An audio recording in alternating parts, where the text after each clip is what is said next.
A court in Iran is believed to have sentenced to death an Iranian doctor who is a resident of Sweden after convicting him of spying for Israel. Daron's prosecutor said a person had been found guilty of passing to Israeli operatives the addresses of 30 nuclear and military scientists, 2 of whom were killed in bomb attacks in 2010. He did not identify the person. But the wife of emergency medicine specialist Ahmad Reza Jalali said he had been convicted on similar charges. Human rights group Amnesty International said it came after psychological torture, false confessions and a grossly unfair trial.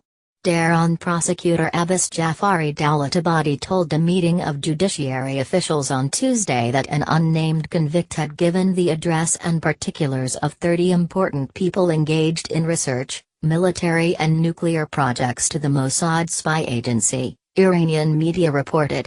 He said the list included nuclear scientists Masoud Ali Mohammadi and Majid Sha'ari, who died in bombings in the capital in January and November 2010. The prosecutor added that the convict had passed on the information to Israel in return for money and help in obtaining a Swedish residency permit. On Monday, Amnesty International said it had been told by one of Ahmad Reza Jalali's lawyers that he had been sentenced to death for corruption on Earth.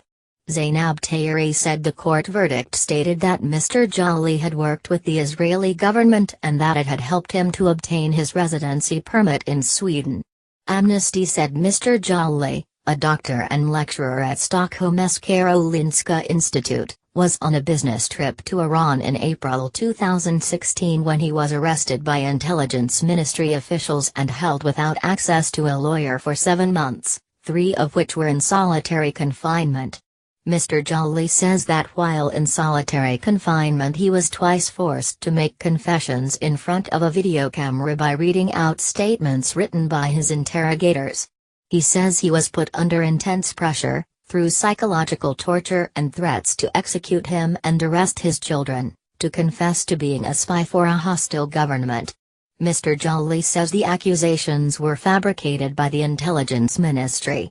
His wife Vida Marania, who lives in Sweden with their 2 children, told Amnesty that his physical and mental health had deteriorated sharply since he was detained. "We are calling for his release because he has not committed any crime," she said.